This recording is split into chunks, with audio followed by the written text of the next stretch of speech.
Chapter 11 romance in the air. अब आगे सिद्धि शिवांश को देख अपने हाथों को देखती है जो इस वक्त शिवांश के बॉडी पर था। शिवांश लंबी लंबी सांसें लेते हुए सिद्धि से बोलता है, शिवांश बच्चा you have to tolerate me, I can't dot dot बच्चा तुम्हें मुझे झेलना पड़ेगा क्योंकि अब हम खुद और नहीं डॉट डॉट। सिद्धि भी अपनी लंबी लंबी सांसें लेते हुए शिवांश को ही देख रही थी। शिवांश के कहने पर सिद्धि जाकर शिवांश के सीने से लग जाती है। सिद्धि थोड़ा धीरे दर्द होता है। शिवांश सिद्धि का सर अपने सीने से लगाकर अपने होंठ सिद्धि के होंठ पर रख देता है और किस करने लगता है। फिर शिवांश सिद्धि के होठों को छोड़ उसके गले पर किस करने लगता है। आह, तभी सिद्धि एक आह निकल जाती है क्योंकि शिवांश सिद्धि के गले पर किस और बाइट कर लेता है। शिवांश के ऐसा करने से सिद्धि आहें भरने लगती है और उसकी सांसें ऊपर नीचे होने लगती है जिस वजह से सिद्धि का सीना भी ऊपर नीचे हो रही थी। शिवांश सिद्धि के गले से अपना मुंह निकाल थोड़ा उठकर एक नज़र सिद्धि को देखता है और झोंक कर सिद्धि के दोनों गालों पर बारी बारी से किस करता है। फिर शिवांश बेड से उठ जाता है। शिवांश के बेड से उठ जाने पर सिद्धि अपनी आंखें खोल अपने बढ़ी हुई सांसों को काबू कर शिवांश को देखने लगती है। शिवांश अपने कपड़ों को उतरता है। सिद्धि शिवांश को देख रही थी। सिद्धि अपनी नज़र शिवांश की नज़रों से मिलते हुई बहुत मासूमियत से कहती है, सिद्धि हमें बहुत दर्द होगा। शिवांश बस थोड़ा सा शुरू में होगा, उसके बाद नहीं डॉट डॉट। ये कहते हुए शिवांश बेड पर आकर खुद पर और सिद्धि पर ब्लैंकेट डाल सिद्धि की तरफ झुकता है। सिद्धि पक्का ना शिवांश, हम शिवांश बस इतना कह सिद्धि को झुककर किस करने लगता है और खुद को सिद्धि में धीरे धीरे इंटर करता है। सिद्धि की एक चीख निकल जाती है पर शिवांश उसे किस कर रहा था जिस वजह से उसकी चीख उसके मुंह के अंदर ही दबकर रह जाती है। सिद्धि की मुठ्ठियां बेडशीट पर कस जाती है और उसके आंखों से आंसू आने लगते हैं। शिवांश जब अपने चेहरे पर कुछ गीला महसूस करता है तो सिद्धि को किस करना छोड़ सिद्धि का चेहरा देखता है जो लाल पर चुका था और उसके आंखों से आंसू गिर रहा था और वो सुबकते हुए शिवांश को देख रही थी। शिवांश थोड़ा रुक सिद्धि के गाल पर अपने हाथ रख उससे पूछता है, शिवांश लिटिल गर्ल क्या हुआ।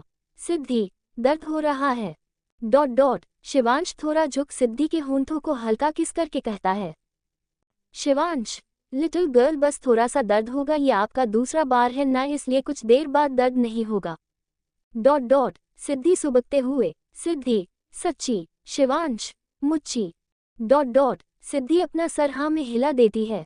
करीब 2 घंटे तक शिवांश सिद्धि से इंटीमेट होने के बाद वो सिद्धि से अलग होकर सिद्धि को देखता है जो कब की थककर उसकी बाहों में सो गई थी। शिवांश के चेहरे पर आज चमक नहीं दिख रहा था। शायद उसने खुद को आज सिद्धि के लिए इतने में ही रोक लिया था, इसलिए आज शिवांश चमक नजर नहीं आ रहा था। शिवांश भी सिद्धि को अच्छे से लिटाकर उसे ब्लैंकेट से कवर कर बेड से उठकर अपनी कपड़े पहनता है। फिर बेड पर आकर खुद भी ब्लैंकेट में जाकर सिद्धि को अपनी बाहों में लेकर उसके फोरहेड पर किस करता है और वैसा ही उसे लेकर सो जाता है। करीब 1 घंटे बाद शिवांश के रूम का डोर नॉक होता है। रूम का डोर नॉक होने की आवाज़ से शिवांश की नींद खुल जाती है क्योंकि शिवांश की बहुत कच्ची नींद थी। शिवांश अपनी बाहों में सोई सिद्धि को देखता है जो किसी बिल्ली की बच्ची की तरफ शिवांश से लिपटी सो रही थी। सिद्धि इस वक्त बहुत क्यूट और मासूम लग रही थी। शिवांश अभी सिद्धि में खो सा गया था, तभी उसे फिर से अपने रूम के डोर पर नॉक सुनाई दी तो उसका ध्यान टूटा। शिवांश सिद्धि को अपने बाहों से अलग करके बहुत आराम और आहिस्ता से बेड पर लेटा देता है और खुद बेड से खड़े होकर एक नज़र रूम के दरवाजे को देख फिर सिद्धि को देखता है। फिर झुककर उसे अच्छे से ब्लैंकेट से कवर कर देता है और उठकर डोर के पास जाता है। फिर शिवांश रूम के डोर को ओपन करके देखता है। शिवांश जब रूम का डोर ओपन करके देखता है तो उसकी आंखें छोटी हो जाती है और वो घूर कर गुस्से में सामने देखने लगता है। तारांकन तारांकन तारांकन तो ऐसा क्या देखा, अनटाइटल्ड चैप्टर। अब आगे शिवांश जब रूम का डोर ओपन करता है तो सामने का नज़ारा देख उसकी आंखें छोटी हो जाती है। सामने विक्रांत दरवाजे पर कान लगाकर खड़ा था और उसके पीछे अम्मा खड़ी थी जो अपना सर लाचारी में हिला रही थी। विक्रांत रूम के अंदर क्या हो रहा है ये सुनने के लिए दरवाजे पर कान लगाकर खड़ा था। वो बातें सुनने के लिए इतना उठावाला था कि उसे पता ही नहीं चला कि कब शिवांश ने रूम का डोर ओपन कर दिया था। सामने खड़ी अम्मा ने शिवांश को डोर ओपन कर सामने खड़ा हुआ देख लिया था। अम्मा विक्रांत की शर्ट पीछे से खींचती है तो विक्रांत अम्मा से अपनी शर्ट छोड़वा कर कहता है, विक्रांत अरे काकी सुनने दो ना, तभी तो पता चलेगा कि ये चमत्कार कैसे हुआ, कैसे एक सुंदरी ने राक्षस को पिघलाया डॉट डॉट। विक्रांत अभी ये कह ही रहा था कि उसके कानों में रोबदार आवाज़ पड़ी जो बोल रही थी, क्योंकि राक्षस को सुंदरी पसंद आ गई और सुंदरी को राक्षस। ये आवाज सुनते ही मानो विक्रांत की सांसें उसकी हलक में अटक गई थी। विक्रांत अपना सर उठाकर सामने देखता है तो पाता है सामने शिवांश गुस्से में उसे घूरकर देख रहा था। विक्रांत शिवांश को देखकर यही सोच रहा था कि अब उसका क्या होगा। वो अपने दिमाग के घोड़े दौड़ाने लगा। फिर कुछ सोचकर उसने खिसियानी हंसी हंसते हुए कहना शुरू किया। विक्रांत, खी। वो तो मैं कह रहा था। हाँ, मैं कह रहा था कि शमशेर भाई सा का पेट खराब हो गया है। शिवांश, व्हाट? विक्रांत, हाँ वो कह रहे थे मुझे कि उनका पेट खराब हो गया है तो मैंने सोचा कि आपको बता दूं। फिर मैं यहाँ आया तो देखा कि आपके रूम का डोर लॉक है। तो मैं वापस ही जा रहा था कि काकी इधर आती हुई दिखी और काकी ने मुझे रोककर कहा कि आपका डोर नॉक करके आपको खाना दे दूं। विक्रांत के बिना सर पैर की बातें सुन जहां अम्मा अपना सर पिट लेती है वहीं शिवांश भी उसे देख गुस्सा में बोलता है। शिवांश, हो गया तुम्हारा, तो अपनी बकवास बंद करो। और निकलो यहाँ से। विक्रांत शिवांश की बात सुनकर ऐसे भागता है जैसे उसके पीछे किसी ने कुत्ता छोड़ दिया हो। शिवांश अभी उस तरफ ही घूर के देख रहा था जहाँ अभी विक्रांत भागा था कि तभी अम्मा बोली।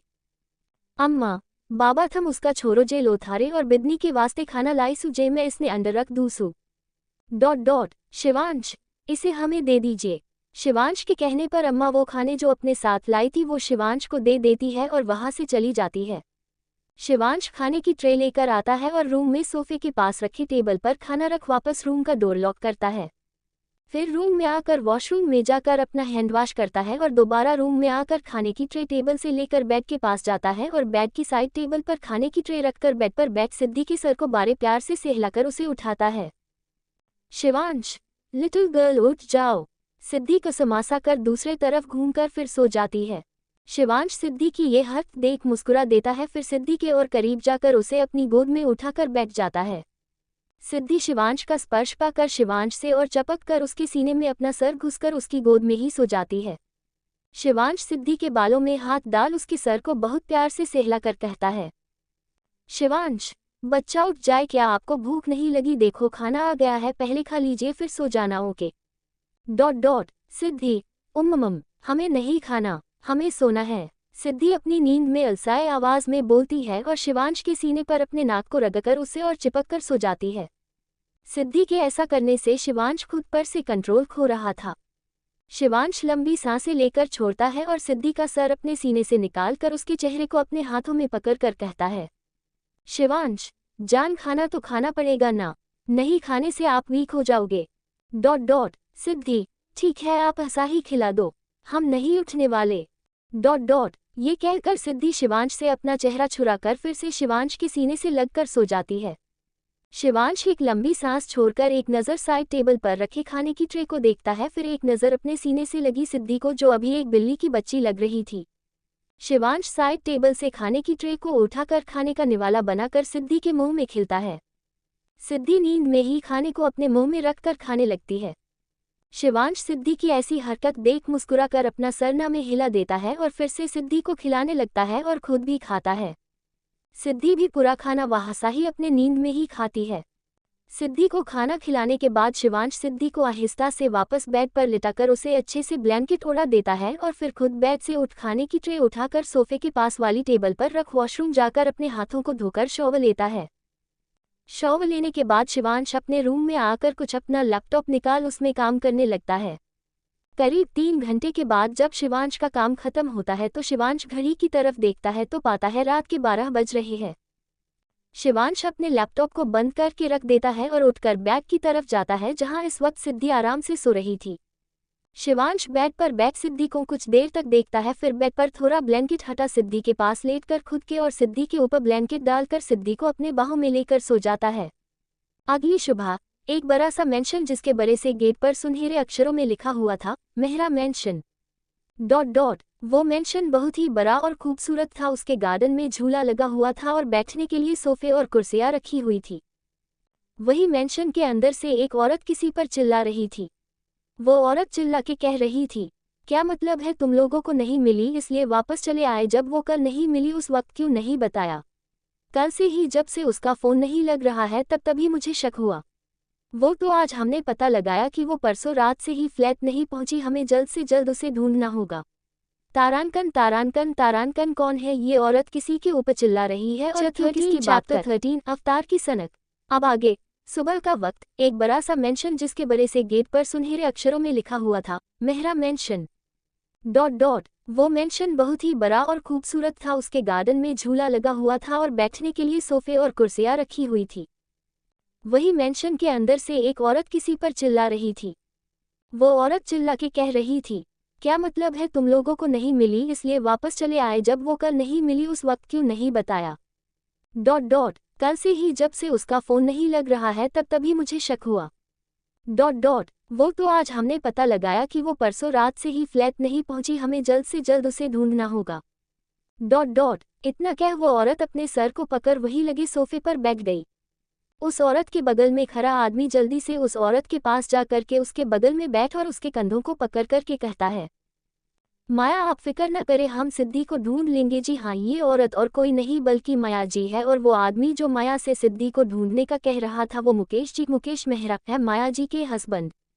मुकेश जी के कहने पर माया अपना सर ऊपर करके नम आंखों से मुकेश जी को देखती है, फिर कहती है, माया जी कैसे मुकेश, हम कैसे ढूंढेंगे अपनी बच्ची को? पता नहीं कहाँ होगी, कैसे होगी, और आप तो जानते हैं ना उसे कैसी है हमारी सिद्धि, किसी के भी बातों में आ जाती है, इंसान की पहचान नहीं है, उसे कितनी भोली है। भगवान ना करे अगर उसे कुछ हो गया तो हम क्या करेंगे, क्या जवाब देंगे अपनी सहेली को कि उसकी आखिरी निशानी को हम संभाल कर नहीं रख पाए? Dot dot. ये कहते कहते माया जी की आंखों से आंसू आने लगे और वो मुकेश जी के गले लगकर रो पड़ती है। मम्मा आई एम सॉरी, मुझे वहां जाना ही नहीं चाहिए था, सब मेरी वजह से हुआ है। Dot dot. ये आवाज मान्यता की थी जिसे उस वक्त माया जी डांट रही थी।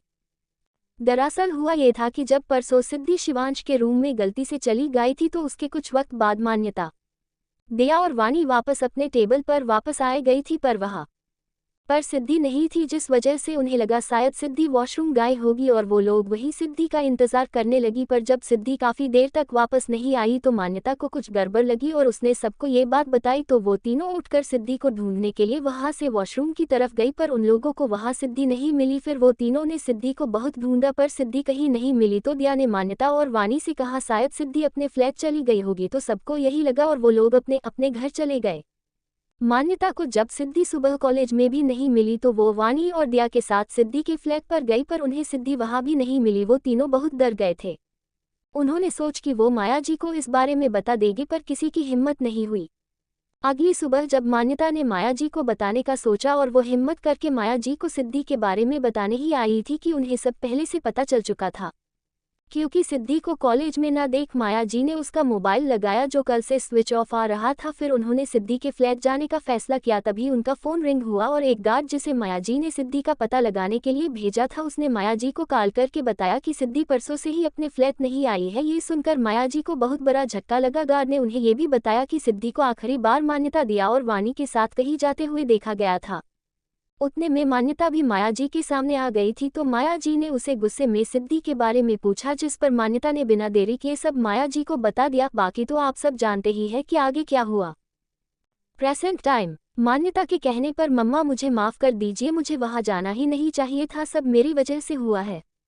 Dot dot. इस पर माया जी उसे घूर कर देखती है, जिस पर मुकेश जी माया जी को शांत करवा कर मान्यता को कहते हैं, मुकेश जी, मान्यता बेटा आप अपने रूम में जाए। मान्यता, पर date Sidhu. Dot dot. Mukesh ji, हमने कहा ना बेटा हम सिद्धि को ढूंढेंगे, पर अभी आप जाए अपने रूम में। Dot dot. मुकेश जी के कहने पर मान्यता अपने रूम में चली गई और मुकेश जी माया जी को संभालने लगे। वहीं दूसरी तरफ होटल लैंडमार्क जो राजस्थान का सबसे मशहूर लोकप्रिय था विजिटर्स के लिए, उसके फ्लोर नंबर 4 और रूम नंबर 405 से कुछ आवाजें आ रही थी। नॉर्मली जो हम लोग सोचते हैं वैसी आवाज नहीं, एक लड़की और एक लड़का की आवाज। कभी लड़की की दर्द की चीख या कभी प्लेजर और उसके बीच एक लड़के की सन की हंसी जो हर थोड़ी देर पे बढ़ती जाती। जितना वो लड़की चिल्लाती उतना वो लड़का हंसता। फ्लोर पर पहरा दे रहे गार्ड्स जो रूम के बाहर खड़े थे, उनको तो वो आवाजें सुनकर पसीने भी छूटने लगे। दिल की धड़कन तेज होने लगी, सोचकर कि आखिरकार इस रूम के अंदर हो क्या रहा है। रूम 405 की कहानी बहुत सिंपल है। एक लड़की जो बेड पे फैली हुई है, उसके सामने एक लड़का जो अपने हाथों में मोमबत्ती को जलाए खड़ा था। वो लड़का अपनी दिलकश आवाज में उस लड़की से कहता है, उद्धरण चिन्ह, बस थोड़ा और। वो लड़की उस लड़के को देखते हुए कुछ ही घंटे पहले जो हुआ वो याद आने लगता है। फ्लैशबैक, एक बहुत ही हैंडसम लड़का एक क्लब में रंगीन लाइट्स के नीचे एक बार में बैठकर अपने ड्रिंक के ग्लास के साथ खेल रहा था। उस लड़के की नीली आंखें थी जो किसी को भी खुद की तरफ आकर्षित कर सकती थी। वही उस क्लब में एक लड़की जो काफी देर से उस लड़के को अपनी हवस भरी नजरों से देख रही थी और बार बार अपने होठों को अपने दांतों से काट रही थी। वो लड़की अपने बगल में बैठी दोस्त को देखकर कहती है, मुझे वो चाहिए। उस लड़की के ये कहते ही उसके बगल में बैठी उसकी दोस्त कहती है, श्रेया, आई शो, क्योंकि वो बहुत हैंडसम है यार। अपनी दोस्त की बात सुनकर वो लड़की जिसका नाम श्रेया था वो कहती है, Shreya, what do you mean? दुनिया में ऐसा कोई बना ही नहीं कि मुझे श्रेया सहानी को मना कर सके। लड़के खुद मेरे पास आते हैं। इतना बोल श्रेया एटीट्यूड में उस लड़के की तरफ बढ़ गई। श्रेया उस लड़के के पास जाकर बहुत ही अदाओं के साथ उससे कहती है, श्रेया, हे हैंडसम, मेरा नाम श्रेया है, श्रेया सहानी। इतना कहकर वो अपना हाथ उस लड़के की तरफ बढ़ा देती है। वो लड़का एक नज़र श्रेया को देख फिर उसके हाथों के देखता है। फिर वो लड़का श्रेया को देख कहता है, अवतार सिंह राजावत। इतना कहकर अवतार श्रेया से अपनी नज़र हटाकर वापस से सामने देखने लगता है और फिर से अपनी वाइन ग्लास से खेलने लगता है। श्रेया, अवतार, नाइस नेम। सो अवतार, तुम्हें नहीं लगता कि हमें रूम में जाकर एक दूसरे के बारे में कुछ जानना चाहिए? अवतार, नहीं, मुझे नहीं लगता। अवतार की बात सुन श्रेया का चेहरा जो कुछ देर पहले खिला हुआ लग रहा था अब वो पूरी तरह से मुरझा जाता है। अपने पूरे जिंदगी श्रेया को कभी कोई ऐसा लड़का नहीं मिला था जो उसको न चाहे। तो जब अवतार ने एक सपाट लहजे के साथ नहीं कहा वो इस बात को एक्सेप्ट कर नहीं पा रही थी। श्रेया, क्यों? मुझमें खराबी क्या है? अवतार, तुम नहीं हैंडल कर पाओगी। तुम्हारी जैसी कोमल लड़कियां मखमल की चादर पर सोकर अपना सेवा करवाना चाहती। मैं वो लड़का नहीं जो तुम्हें वैसे ट्रीट करो। श्रेया, एक बार ट्राई करके तो देखो, क्या पता हैंडल करने की हिम्मत सामने वाले को देखकर मिल जाए। इतना बोल श्रेया ने वहां पर रखी अवतार की ड्रिंक को उठाकर खुद के होंठों से लगा पे लिया, जिसे देख अवतार के चेहरे पर तिरछे मुस्कुराने ने जगह ले लिया। उद्धरण चिन्ह, फ्लैशबैक एंड अवतार, इधर बेबी। अवतार श्रेया के कान के पास बोलता है जिससे श्रेया वापस प्रेजेंट में आती है। श्रेया का गला चीख चीख कर सूख गया था। अवतार, क्या हुआ? अवतार श्रेया पूछता है। अवतार श्रेया आंखों में देखकर अपना एक हाथ श्रेया की पेट पर ले जाकर के बहुत ही धीरे और प्यार से मसाज करता है। ना चाह के भी श्रेया के मुंह से आहें निकल जाती है। श्रेया के ऐसा करने से अवतार हंसते हुए उसके गर्दन को किस करता है, फिर उसके कॉलरबोन उसके कंधे पर, फिर अवतार श्रेया की दूसरे तरफ की कॉलरबोन पर किस करता है और एक तेज बाइट श्रेया के कॉलरबोन पर करता है जिससे श्रेया का पूरा बदन कांप जाता है और उसके मुंह से एक चीख निकल जाती है। अवतार, अभी तो हम शुरू ही हो रहे हैं बेबी। ये बोलकर अवतार उठकर बैठ जाता है। फिर एक बैग अपने पास खींच करके उसे खोलता है और उसमें से कुछ चीजें निकालने लगता है। श्रेया भी अवतार की तरफ देखती है और अवतार की तरफ देखते हुए श्रेया अपने सर को हाँ में हिला देती है, जैसे वह अवतार से कहना चाह रही हो कि वह तैयार है। अवतार भी श्रेया को देख अजीब तरह से मुस्कुराता है। फिर एक नज़र श्रेया के देख अपने सामान को देखता है। वही दूसरी तरफ धर्मजगड़ उदयपुर ठाकुर निवास, शिवांश का कमरा। शिवांश इस वक्त सिद्धि को अपने सीने से लगाकर अपनी बाहों में भरकर सो रहा था। वही सिद्धि भी शिवांश की बाहों में सो रही थी। वो इस वक्त किसी खरगोश की तरह लग रही थी। दोनों के ही चेहरे पर सुकून दिख रहा था। तभी सिद्धि को ऐसा लगता हो जैसे उसे कोई उसके पैरों से खींच रहा है। पहले तो सिद्धि कसमासा कर सो जाती है, पर फिर से वही एहसास आने पर वो अपनी आंखें खोलती है और अपना चेहरा शिवांश के सीने से निकाल कर अपने चेहरा घुमा कर देखती है तो सिद्धि के आंखों के सामने जो आता है वो देख सिद्धि की आंखें बड़ी बड़ी हो जाती है और सिद्धि उस दिशा में देखती है। फिर सिद्धि की चीख निकल जाती है, सिद्धि आ तारांकन तारांकन तारांकन। तो क्या देखा ऐसा सिद्धि ने जो उसकी चीख निकल गई। और चैप्टर 14 पागल छोरा विक्रांत। अब आगे धर्मजगड़ उदयपुर ठाकुर निवास। ठाकुर निवास के पीछे वाले गार्डन में एक लड़का अपने सामने एक्सरसाइज कर रहे इंसान को बोल रहा था, शमशेर भाई साहब, आप इस तेल को एक बार इस्तेमाल करके तो देखिए, सच बोल रहा हूँ आपके शरीर में फुर्ती आ जाएगी। सामने वाला इंसान जो और कोई नहीं शमशेर था, वो पुशुक मरते हुए अपना चेहरा उस ओर कर एक नज़र उस लड़के को देख एक लंबी सांस छोड़ता है, फिर अपना चेहरा आगे करके पुशुक मरते हुए कहता है, शमशेर देख विक्रांत, मेरा दिमाग मत खा, जब अभी मैं एक्सरसाइज कर रहा हूँ तो वो करने दे। और बोला ना मैंने तुझे, मुझे कोई तेल इस्तेमाल नहीं करना। जब देखो तब कोई नई चीज़ लेकर आ जाता है मेरे पास। सामने वाला लड़का जो विक्रांत था, शमशेर के ऐसा कहने से अपना मुंह बनाकर शमशेर के पास जाता है और वही उसके बगल में बैठ जाता है जहां शमशेर पुशुक मार रहा था। विक्रांत शमशेर के बगल में बैठ के उससे कहता है, विक्रांत, शमशेर भाई साहब आप गलत समझ रहे हो, इस बार मैं कमाल की चीज़ लाया हूँ। ये तेल अपने हाथ में लिए तेल की बोतल को देखा कर कहता है, बहुत कमाल का है, आप एक बार इसे इस्तेमाल तो करके देखा, आपके शरीर में फुर्ती और ताकत आ जाएगी।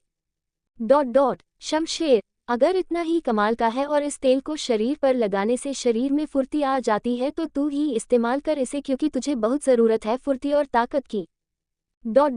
विक्रांत, अरे मैं अपने ऊपर ये तेल इस्तेमाल करता, पर आप तो जानते हो ना मेरी त्वचा कितनी नर्म है। और वैसे भी मुझे थोड़ी पता चलेगा कि मेरे शरीर में फुर्ती और ताकत आई कि नहीं, क्योंकि मैं तो पहले से ही फुर्तिल और ताकतवर हूँ। ही। विक्रांत शमशेर से ये बात बोलकर अपने सर को खुजाते हुए दांत देखाकर खिखियानी हंसी हंसता है, बिल्कुल शिनचैन स्टाइल में। विक्रांत की बात सुन और उसका हंसना देख शमशेर रुक जाता है, फिर अपना सरना में हिलाकर उठ जाता है और वहीं पर रखा मुगदर उठाकर हाथ की कसरत करने लगता है।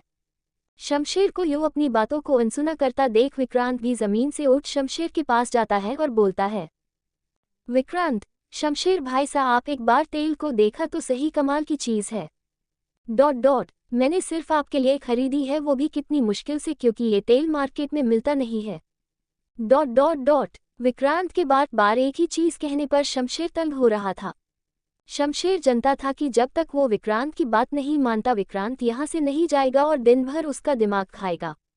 शमशेर एक आह भर कर अपने हाथ में पकड़ा मुगदर नीचे रखकर अपने हाथ विक्रांत की तरफ बढ़ाता और कहता है, शमशेर ला दे, वैसे भी तू मनेगा नहीं, मुझे ये तेल दे, मैं देख लेता हूँ।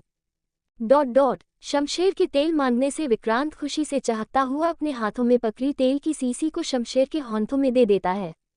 शमशेर भी वो तेल की सीसी ले लेता है और उस तेल को गौर से देखने लगता है। शमशेर जैसे ही तेल का नाम पड़ता है उसकी आंखें बड़ी बड़ी हो जाती है और वो अचानक उस तेल की सीसी को अपने हाथों से झटक देता है। फिर शमशेर गुस्से में विक्रांत को देख कहता है, शमशेर तू मुझे ये तेल की सीसी दी, तू ये तेल मेरे लिए लाया है, तेरा दिमाग खराब हो गया है। अब मैं समझा तू क्यों बार बार मुझे ये कह रहा था कि इस तेल से शरीर में ताकत और फुर्ती आएगी। तुझे मैं ऐसा लगता हूँ? छी। विक्रांत को शमशेर की बातें समझ नहीं आ रही थी, वो अपने सर को खुजा रहा था और कभी तेल की गिरी हुई सीसी को देखता तो कभी शमशेर को। वो समझना चाहता था कि शमशेर ऐसा क्यों कह रहा है और उसने तेल की सीसी फेंक क्यों दी। जब उससे रहा नहीं गया तो विक्रांत ने शमशेर से पूछा, विक्रांत, अरे शमशेर भाई साहब आपने ऐसा क्यों कह रहे हैं, ये जड़ी बूटी का तेल है। मुझे एक बाबा ने दिया है, वो जो जगह जगह गाड़ी लगा कर बेचता है उसी से लिया है मैंने ये तेल। उसने कहा था इस तेल से शरीर में फुर्ती और ताकत आती है। तो मैंने आपके लिए ले लिया। विक्रांत की ऐसी बातें सुनकर शमशेर अपना सर पीट लेता है।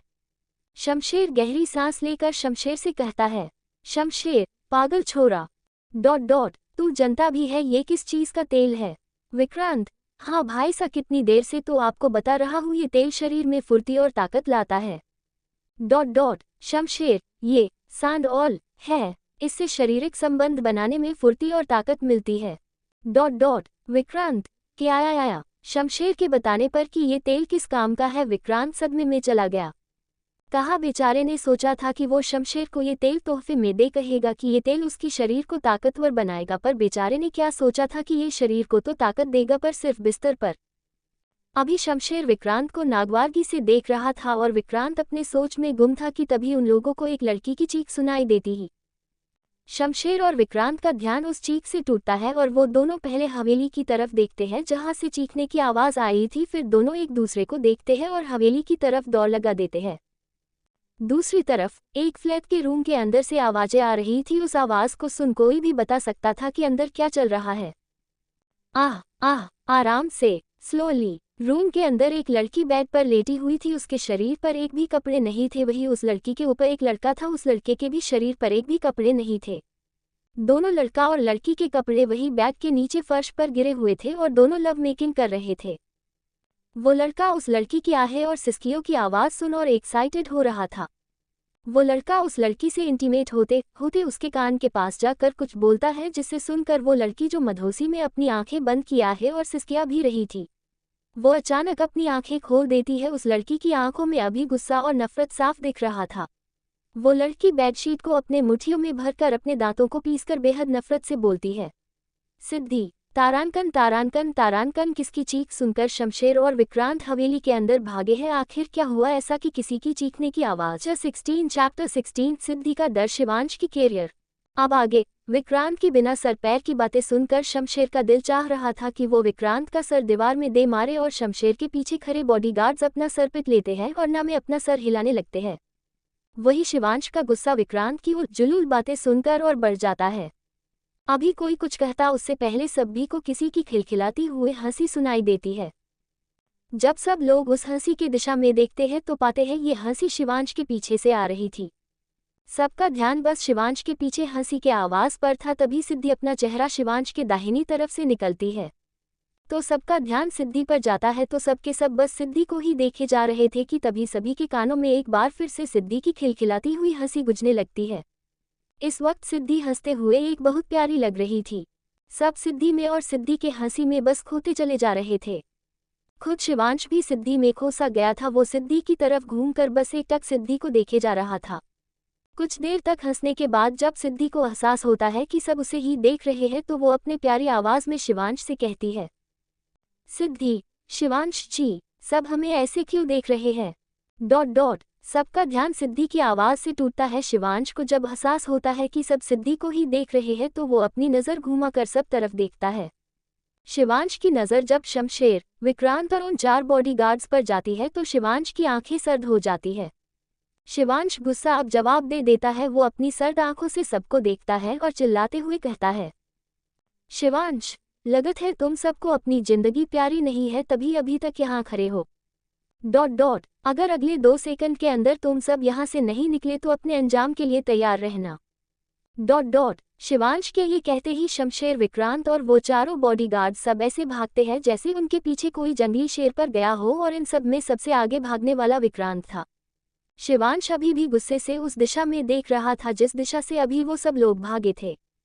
तभी शिवांश को अपने पीछे से किसी की सिसकने की आवाज़ सुनाई देती है। जब शिवांश पीछे मुड़ता है तो पाता है कि सिद्धि डर से कांप रही थी और उसके आंखों से लगातार आंसू गिर रहे थे और उसके मुंह से सिसकने की आवाज़ आ रही थी। शिवांश सिद्धि को ऐसे देख समझ जाता है कि सिद्धि उसके चिल्लाने से डर गई है। शिवांश अपने कदम सिद्धि की तरफ बढ़ा देता है। सिद्धि शिवांश को खुद की तरफ आता देख डर से अपने कदम पीछे लेने लगती है। शिवांश सिद्धि को खुद से डरता देख और अपने कदम पीछे लेता देख खुद के कदम को रोक लेता है। सिद्धि को खुद से डरता देख न जाने क्यों पर शिवांश के दिल में एक चुभन से महसूस हो रही थी। शिवांश एक लंबी सांस लेकर छोड़ता है, फिर सिद्धि को बहुत प्यार से बोलता है, शिवांश, लिटिल गर्ल इधर आइए। सिद्धि अपना सरना में हिलाकर एक बार फिर से अपने कदम पीछे लेने लगती है। शिवांश को अब ये बर्दाश्त नहीं हो रहा था कि उसकी लिटिल गर्ल उसे इस तरह से डरे। शिवांश समझ गया था कि उसे सिद्धि को शांत करने के लिए पहले उसे सिद्धि के पास जाना होगा। इसलिए शिवांश बिना वक्त गवाए जल्दी अपने कदम को बढ़ाकर सिद्धि के पास पहुंच जाता है। सिद्धि कुछ रिएक्ट करने कर पति उससे पहले ही शिवांश सिद्धि के पास पहुंच गया था। शिवांश सिद्धि के पास पहुंचकर अपने हाथ सिद्धि के कमर में डाल सिद्धि को अपने तरफ खींचता है और उसे अपने सीने से लगा अपने बाहों में भर लेता है। सिद्धि शिवांश की बाहों से निकलने की कोशिश करने लगती है। सिद्धि को खुद के बाहों से यूं निकलने की कोशिश करता देख शिवांश सिद्धि के बालों में अपना हाथ डालकर उसके सर को सहलाने लगता है और बहुत नरमी और प्यार से कहता है, शिवांश, शुश, बच्चा शांत हो जाए। शिवांश के इस तरह सर सहलाने से और उसके आवाज़ में इतनी नरमी और प्यार देख सिद्धि शांत हो जाती है और वो शिवांश की बाहों से निकलने की कोशिश करना बंद कर देती है। सिद्धि शिवांश की बाहों में खुद को छोड़ देती है और शिवांश को जोर से पकड़कर सिसकी लेते हुए हकला कर कहती है, सिद्धि, आपने हमें डांटा। शिवांश सिद्धि के सर को सहलाता हुए कहता है, शिवांश, नहीं बच्चा, हमने आपको नहीं डांटा। हम आपको कैसे डांट सकते हैं, आप तो हमारी लिटिल गर्ल हो ना। हमने तो उन लोगों को डांटा है। वो लोग बिना हमारी परमिशन के हमारे रूम में आ गए थे ना, इसलिए। सिद्धि शिवांश की बातें सुनकर शिवांश के सीने से अपना चेहरा निकाल शिवांश के चेहरे को ध्यान से देखते हुए सुबकते हुए कहती है, सिद्धि सच्ची। शिवांश सिद्धि के होंठों पर लाइट किस कर कहता है, शिवांश मुच्ची। तो सिद्धि शिवांश की बातें सुन स्माइल करने लगती है। शिवांश सिद्धि को जब स्माइल करता हुआ देखता है तो उसके दिल को ठंडक महसूस होने लगती है। ऐसा क्यों हो रहा था ये खुद शिवांश भी नहीं जानता था। वो खुद के सवालों का खुद ही जवाब देते हुए कहता है, शायद ऐसा इसलिए क्योंकि शिवांश को वो सुकून सिद्धि से मिली जिसकी तलाश में वो इतने सालों से था। शिवांश जो सिद्धि में खोया हुआ खुद से सवाल कर रहा था, उसका ध्यान सिद्धि की बातों से टूटता है जो कह रही थी, सिद्धि शिवांश जी हमें बाथरूम जाना है। शिवांश हाँ जाए। वैसे आप अकेले मत जाए क्योंकि हमें भी बाथरूम जाना है और आपको भी, तो चलिए हम साथ में चलते हैं, हम भी बात ले लेंगे और आपको भी बात दिलवा देंगे। शिवांश के ऐसा कहने पर सिद्धि कुछ सोचते हुए शिवांश से कहती है, सिद्धि ठीक है चलिए। शिवांश सिद्धि की हाँ सुनकर थोड़ा चौंक जाता है क्योंकि उसे लगा था कि सिद्धि शर्मा जाएगी, पर अभी शिवांश सिद्धि के नेचर से वाकिफ कहा था, वो तो आप सब भी नहीं होंगे, पर कोई बात नहीं, आगे हो जाएंगे जैसे जैसे कहानी बढ़ेगी। सिद्धि क्या हुआ, चलिए ना। सिद्धि शिवांश की बाह पकड़ उसकी बाह को हिलाते हुए बोलती है, जिससे शिवांश रियलिटी में आता है और वो सिद्धि को ध्यान से देखता है। फिर कुछ सोचकर शिवांश के चेहरे पर तिरछी मुस्कुराहट आ जाती है और शिवांश झटके से सिद्धि को अपनी गोद में उठाकर कहता है, Shivansh let's go little girl. Siddhi भी शिवांश के गले में अपने हाथों को डालकर लपेट लेती है और शिवांश के कंधे पर अपना सर रख लेती है। शिवांश सिद्धि को ऐसा करता देख हल्का सा मुस्कुरा देता है और फिर वो सिद्धि को अपने गोद में लिए आगे बढ़कर बाथरूम में जाकर बाथरूम का गेट लॉक देता है। वहीं दूसरी तरफ भानगढ़ उदयपुर राजावत हवेली के मेन गेट से होते हुए हवेली के अंदर वाले गेट के पास 5 ब्लैक कार आकर रुकती है। बीच वाली कार के आगे के सीट का गेट खोल एक आदमी जल्दी से बाहर आता है और फिर वो जल्दी से पीछे का गेट खोल देता है। बीच वाली सीट का गेट खुलते ही एक लड़का बारे घमंड से बाहर आता है और अपनी एक सरसरी नज़र चारों तरफ घूमता है, फिर फुल एटीट्यूड के साथ हवेली के अंदर चले जाता है। वो लड़का हवेली के अंदर आके अपने लंबे लंबे कदम बढ़ाकर हवेली के हॉल से होते हुए सीढ़ियों पर चढ़ने लगता है कि उसके पीछे से एक रौबीली आवाज आती है जो कह रहा था कि अवतार आज फिर से तुम रात भर गायब रहकर सुबह में घर आए हो। आखिर कब तक ऐसा चलने वाला है, क्या हम जान सकते हैं? वो लड़का जो सीढ़ियों पर चढ़ रहा था वो और कोई नहीं अवतार था। अवतार इस आवाज को सुन एक गहरी सांस लेता और फिर एक गहरी सांस छोड़ता है और पीछे मुड़ कर देखता है तो वहाँ एक बड़ा आदमी खड़ा था जिसकी उम्र यही कोई 70-75 के आसपास होगी। उस बूढ़े आदमी को देखकर अवतार अपनी एक्सप्रेशनलेस फेस के साथ उस आदमी को जवाब देता है, अवतार आपको क्या लगता है ये सब कब तक चलने वाला है? वो बड़ा आदमी अवतार को उसके सवालों का जवाब ना देता देख बल्कि उससे उल्टा सवाल करता देखता है तो वो एक आभार अवतार से कहता है, तुम्हारी दादी हॉस्पिटल से डिस्चार्ज होकर आ गई है, तुम्हें ढूंढ रही थी, जनता हूँ किसी और की तो परवाह नहीं है तुम्हें, पर अपनी दादी की परवाह करते हो इसलिए जाकर मिल लेना। और हाँ, बार बार तुम्हारे ही बारे में पूछ रही थी तो हमने कह दिया था कि तुम एक मीटिंग के लिए जयपुर गए हो। उस बूढ़े आदमी की बात सुन अवतार अपने एक्सप्रेशनलेस चेहरे पर तिरछी मुस्कुराहट लाकर कहता है, अवतार सही कहा आपने कि हमें किसी की परवाह नहीं, दूसरों की परवाह करनी छोड़ दी है हमने। क्योंकि दूसरों की परवाह करते करते आज हम अवतार से भानगढ़ के राजा अवतार सिंह राजावत बन गए हैं। दादा सा अवतार दादा सा शब्द पर ज्यादा जोर देकर बोलता है और बोलकर वहां से सीढ़ियों से होते हुए सीधे अपने रूम में चला जाता है जो कि चौथे मंजिल पर था जहां किसी का भी जाना मना था सिवाय अवतार की दादी नीलम जी के। वही वो बड़ा आदमी जो अवतार के दादाजी हर्षवर्धन सिंह राजावत थे। वो अवतार को जाते हुए तब तक देखते हैं जब तक अवतार उनकी आंखों से ओझल नहीं हो जाता। हर्षवर्धन जी के कानों में बस अवतार की कही हुई बात घूम रही थी, सही कहा आपने कि हमें किसी की परवाह नहीं, दूसरों की परवाह करनी छोड़ दी है हमने। क्योंकि दूसरों की परवाह करते करते आज हम अवतार से भानगढ़ के राजा अवतार सिंह राजावत बन गए हैं। दादा सा उद्धरण चिन्ह। अवतार की ये बातें हर्षवर्धन जी को किसी ताने से कम नहीं लग रही थी।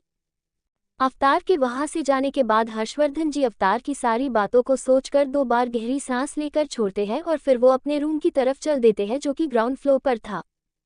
अवतार और हर्षवर्धन जी तो वहां से चले जाते हैं, पर कोई था जो उन दोनों को अपनी नफरत भरी निगाहों से देख रहा था। वो एक औरत थी जो पिलर के पीछे से उन दोनों को देख रही थी और उनकी बातें सुन रही थी। वो अब पिलर के पीछे से निकलकर बाहर आती है और उसकी नफरत भरी नज़र पहले अवतार के फ्लोर पर जाती है, फिर हर्षवर्धन जी के बंद हो चुके रूम के डोर पर। फिर वो अपने जुबान पर नफरत, गुस्सा और जलन के भाव लाते हुए वो औरत बोलना शुरू करती है। बस एक सही मौका मिले और मैं तुम सबको बर्बाद करके रख दूंगी, तुम दोनों को तिल तिल कर मरोगी, तब जाकर मेरा बदला पूरा होगा। पर जब तक वो सही मौका मुझे नहीं मिल जाता तब तक मैं इंतजार करूंगी और मेरा यही इंतजार मेरी बदले की आग को और बढ़ाएगा। इतना बोल वो औरत गुस्से से तमतमाते हुए सीढ़ियों से होते हुए तीसरे फ्लोर पर जाती है और उस फ्लोर पर जाकर वहां पर बने हुए एक रूम के डोर के बाहर खड़ी होती है। फिर उस रूम के डोर पर अपने हाथों को रख बोलती है, बस कुछ वक्त और फिर सब सही होगा और सबको अपने गुनाहों की सज़ा मिलेगी। मेरे साथ, तुम्हारे साथ जो अन्याय हुआ है उस अन्याय करने वालों को सज़ा मिलेगी और वो सज़ा मैं तय करूँगी। ये सब कहते वक्त वो औरत किसी साइको की तरह लग रही थी और उसके आंखों से आंसू भी बह रहा था। अपनी बात कहकर वो औरत अपना हाथ उस दरवाजे से हटाकर उस फ्लोर से सीढ़ियों से उतरकर फर्स्ट फ्लोर के एक रूम में चली जाती है। तारांकन कौन है ये औरत, किससे बदला लेना चाहती है और क्यों? अवतार के ऐसा बोलने का क्या मतलब था? क्यों उसने सबकी परवाह करना छोड़ दिया? 17 चैप्टर 17 सिद्धि का शिवांश के अरमानों पर पानी फेरना। अब आगे, उदयपुर यूनिवर्सिटी। मान्यता, क्या सिद्धि का कुछ पता चला? मान्यता जो क्लासरूम में उदास बैठी हुई थी उससे वानी ने पूछा। वानी के पूछने पर मान्यता से बर्दाश्त नहीं हुआ और वो वानी के गले लगकर रो पड़ी। मान्यता के ऐसे रोने पर वानी ने भी उसे कसकर गले लगा लिया। वही मान्यता के दूसरे साइड दिया बैठी थी, उसने भी पीछे से मान्यता को गले लगा कर कहा, दिया मान यार, तू फिक्र मत कर, हम ढूंढ लगे सिद्धू को। वानी ने दिया की बात पर कहा। वानी, हाँ दिया सही कह रही है, हम सब अपने तरफ से पूरी कोशिश करेंगे और वैसे भी अंकल आंटी भी तो ढूंढने में लगे हैं ना। सिद्धि को देखना, सिद्धि बहुत जल्द मिल जाएगी, तू फिक्र मत कर, ठीक है। वानी के अंकल आंटी वाले बात पर मान्यता के दिमाग में कुछ आता है और वो वानी से दूर होकर अपने आंसुओं को पोंछती है। अभी क्लासरूम बिल्कुल खाली था क्योंकि पहला लेक्चर खत्म हो गया था, जिस वजह से कोई भी स्टूडेंट क्लासरूम में नहीं था, जिस वजह से किसी ने भी मान्यता को रोते हुए नहीं देखा और मान्यता, दिया, वानी की बातें नहीं सुनी थी। मान्यता खुद के आंसुओं को पोंछकर खुद को संभाल कर दिया और वानी की तरफ देखकर कहती है, मान्यता 1 मिनट में अभी आई। दिया, लेकिन मान तू कहाँ जा रही है? मान्यता, एक बहुत जरूरी फोन करना है। इतना कहकर मान्यता बिना किसी के जवाब का इंतजार किए बिना वहां से उठकर चली गई। मान्यता के वहां से जाने के बाद वानी ने दिया की तरफ देखा तो दिया ने वानी से कहा, दिया क्या तू मुझे ऐसे क्यों देख रही है? मुझे थोड़ी पता है वो किसे फोन करने गई है, तू भी तो यहीं पर थी ना, तूने देखा ना कि उसने कुछ नहीं बताया, बस चली गई। दिया की बात पर वानी अपना सरना में हिला देती है, फिर क्लासरूम के बाहर की तरफ देखती है जहां इस वक्त मान्यता खड़ी होकर किसी को फोन ट्राई करने की कोशिश कर रही थी।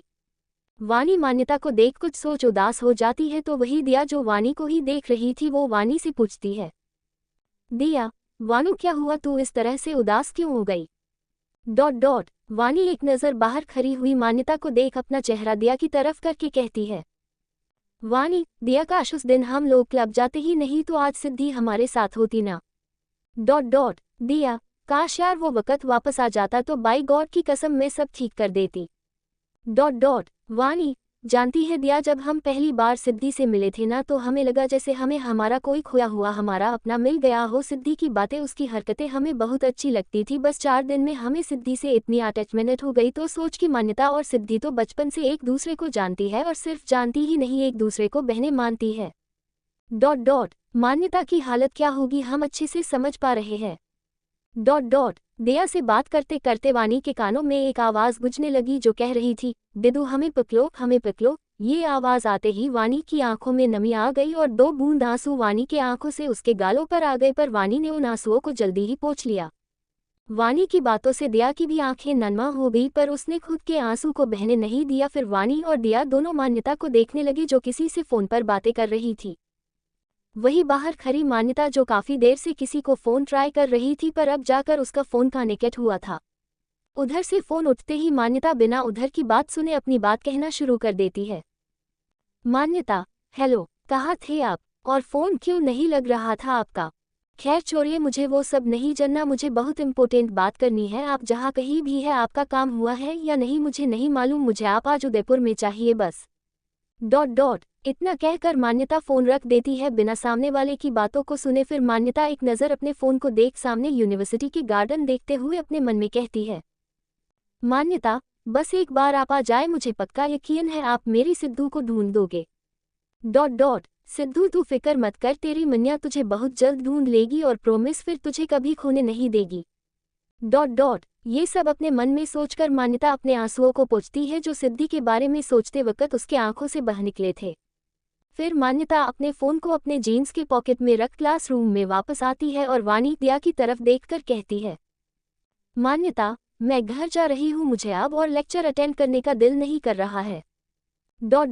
मान्यता की बात सुन दिया मान्यता से कहती है, दिया, जब तू जा रही है तो हम रह कर क्या करेगी, चल मैं भी अपने फ्लैट चलती हूँ। फिर दिया वानी की तरफ देखकर कहती है, दिया, वानू चल तुझे भी मैं हॉस्टल छोड़ दूंगी। वानी, दिया तू जा, आज हम मान्यता के साथ उसके घर जाएंगे। वानी मान्यता की तरफ देखकर दिया से कहती है तो दिया मान्यता को देखती है जिसकी आंखें रो रोकर लाल हो चुकी थी, जिसके बाद दिया हाँ में अपना सर हिला देती है। वही मान्यता वानी की बात सुनकर हल्का सा मुस्कुरा देती है और वानी से कहती है, मान्यता, थैंक्स वानू। वानी मान्यता की थैंक्स सुनकर अपना सर ना में हिलाकर एक हल्की चपत मान्यता के सर पर मारती है, फिर बोलती है, वानी, अगर थैंक्स का पहारा हो गया है तो चले। जिस पर मान्यता अपना सर सहलाकर मुस्कुराते हुए हाँ कह देती है। फिर वानी, मान्यता और दिया क्लासरूम से निकलकर चले जाते हैं, जिसके बाद मान्यता और वानी मेहरा मेंशन के लिए मान्यता की कार से निकल जाते हैं और दिया अपने फ्लैट के लिए अपनी बाइक से निकल जाते हैं। वहीं दूसरी तरफ धर्मजगड़ ठाकुर निवास, शिवांश सिद्धि को तैयार कर रहा था और सिद्धि ड्रेसिंग टेबल के सामने टूल पर बैठी हुई थी। इस वक्त शिवांश सिद्धि के बालों को ड्रायर से सुखा रहा था और सिद्धि अपने सामने ड्रेसिंग टेबल के शीशे से अपने आड़े टेढ़े मुंह बनाकर शिवांश को टुकुर टुकुर देख रही थी। वही शिवांश के चेहरे पर थोड़ी परेशानी झलक रही थी। हुआ ये था कि शिवांश तो सिद्धि को ये सोचकर बाथरूम में एक साथ शावर लेने का कहकर ले गया था कि वो शावर लेने के बहाने सिद्धि के साथ रोमांस करेगा, पर हमारी सिद्धि उसकी तो बात ही निराली है। उसने शिवांश को बाथरूम में बहुत तंग कर दिया था। पहले तो शिवांश को अच्छा लग रहा था क्योंकि उसने ही सिद्धि और खुद के कपड़े को उतार कर शॉवर ले रहा था, पर जैसे उनसे सोच कि वो अब रोमांस शुरू कर सकता है, वैसे ही सिद्धि की डिमांड शुरू हो गई। जैसे उसने पहले शिवांश को अपने पैरों को अच्छे से वॉश करने को कहा, फिर अपने हाथों को अच्छे से वॉश करने को कहा और फिर अपने काले लंबे घने बालों को अच्छे से शैम्पू और कंडीशनर करवाया, वो भी दो बार। शिवांश का तो रोमांस का सारा मूड ही खत्म हो गया था। उसके बाद उसे मौका भी नहीं मिल सिद्धि से रोमांस करने का। एक तरह से कहा जाए तो सिद्धि ने शिवांश के अरमानों पर पानी फेर दिया था, पर फिर भी वो बहुत प्यार से सिद्धि के बालों को सूख रहा था। सिद्धि के बाल बहुत लंबे और घने थे, जिस वजह से शिवांश को सिद्धि के बाल सुखाने में थोड़ा टाइम लग गया। सिद्धि के बाल सुखाने के बाद शिवांश ने चैन की सांस ली और कहा, शिवांश, उफ, हो गया। इतना बोलने के बाद शिवांश सिद्धि को देखता है तो एक पल के लिए उसमें खोसा जाता है। सिद्धि ने अभी ऊपर में ब्राउन कलर का जॉर्जेट प्रिंटेड राउंड नेक ए लाइन फ्रंट ओपन ड्रेस पहनी थी और नीचे में ब्लू जीन्स पहनी हुई थी।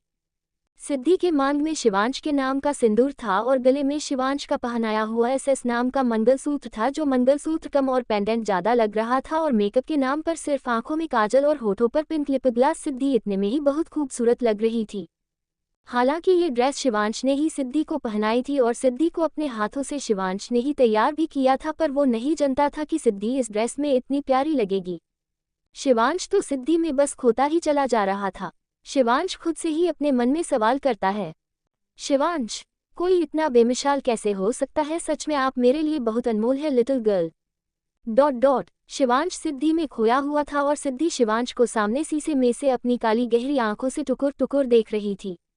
शिवांश की नज़र कभी सिद्धि की आंखों से जा मिलती तो कभी उसकी नज़र सिद्धि के होंठों पर चली जाती, फिर सिद्धि के पिंक चीक्स पर और कभी सिद्धि की छोटी क्यूट लाल नाक पर, जो अभी नहाने के कारण हो गई थी। शिवांश सिद्धि को बहुत अच्छे से निहार रहा था। शिवांश के मन में सिद्धि को निहारते निहारते एक गाना बजने लगता है। म्यूजिक खुदा भी जब तुम्हें मेरे पास देखता होगा, खुदा भी जब तुम्हें मेरे पास देखता होगा, इतनी अनमोल चीज़ दे दी कैसे सोचता होगा, तू बेमिसाल है, तेरी क्या मिसाल दूँ, आसमां से आई है यही कह के टाल दूँ, फिर भी कोई जो पूछे क्या है तू कैसी है, हाथों में रंग लेके हवा में उछाल दूँ, हवा में उछाल दूँ, उछाल दूँ। खुदा भी जब तुम्हें मेरे पास देखता होगा, इतनी अनमोल चीज़ दे दी कैसे सोचता होगा, जो भी जमीन तेरे पाँव तले आए, कदमों से छू के वो आसमां हो जाए, तेरे आगे फीके फीके सारे सिंगार है, मैं तो क्या फरिश्ते भी तुझ पे निसार है, गर्मी की शाम है तू, जाड़ों की धूप है, जितने भी मौसम है तेरे कर्जदार है, तेरे कर्जदार है, दार है। खुदा भी जब तेरे अंदाज देखता होगा, इतनी अनमोल चीज़ दे दी कैसे सोचता होगा, चेहरा है या जादू, रूप है या ख्वाब है, आंखें है या अफसाना, जिस्म या किताब है, आजा तुझे मैं पढ़ लूँ, दिल में उतार लूँ, होठों से देखूँ तुझे, आंखों से पुकार लूँ, ख्वाहिश से ये कहती है कहती रहती है, लेके तुझे बाहों में शामें गुजार लूँ, शामें गुजार लूँ, गुजार लूँ। खुदा भी अब तुझे दिन रात ढूंढता होगा, इतनी अनमोल चीज़ दे दी कैसे सोचता होगा। डॉट डॉट शिवांश अभी सिद्धि में खोया हुआ था कि उसका ध्यान सिद्धि की आवाज़ से टूटता है जो कह रही थी, सिद्धि, शिवांश जी। शिवांश का ध्यान जब सिद्धि की आवाज़ से टूटता है तो वो सिद्धि की तरफ देखता है, जिससे शिवांश की हंसी छूट जाती है और वो हंसने लगता है। वही सिद्धि जो अपनी छोटी सी लाल नाक फुलाकर शिवांश को ही घूर रही थी, क्योंकि वो शिवांश को काफ़ी देर से आवाज़ दे रही थी, पर हमारे शिवांश तो अपनी सिद्धि में ही खोए हुए थे, जिस वजह से वो सिद्धि की आवाज़ नहीं सुन पा रहा था, जिस वजह से सिद्धि ने गुस्से से अपनी नाक फुला ली थी, जिससे सिद्धि काफ़ी क्यूट और फनी लग रही थी, और शिवांश सिद्धि को ऐसा देख हंस पड़ता है। सिद्धि शिवांश के यूं खुद पे हंसने पर और चिढ़ जाती है, जिस वजह से वो टूल से खड़ी होकर शिवांश को घूर कर देखती है, फिर अपने हाथों को फोल्ड करके खड़ी होकर अपने पिन चीक्स को भी फूला लेती है और शिवांश की तरफ अपनी पीठ करके खड़ी हो जाती है। शिवांश सिद्धि को ऐसा करता देख अपनी हंसी को कंट्रोल करके सिद्धि को बेहद प्यार से स्माइल करते हुए बहुत गौर से देखने लगता है। सिद्धि अभी एक खरगोश की तरह लग रही थी। शिवांश को सिद्धि इस रूप में और भी प्यारी लग रही थी। शिवांश का मन हो रहा था कि वो सिद्धि को पकड़कर खूब सारा प्यार करे, इसलिए शिवांश सिद्धि के पास जाकर उसे बहुत प्यार से अपने तरफ घुमाकर सिद्धि को किस करने के लिए उसके पिन होठों की तरफ बढ़ने लगता है। शिवांश अभी अपने होठों सिद्धि के होंठों पर रखता उसके पहले ही शिवांश की आंखें हैरानी से बड़ी बड़ी हो जाती है और वो शौक में चला जाता है। तारांकन तारांकन तारांकन, ऐसा क्या हुआ शिवांश के साथ जो वो शौक हो गया, जिस वजह से उसकी आंखें बड़ी बड़ी हो गई।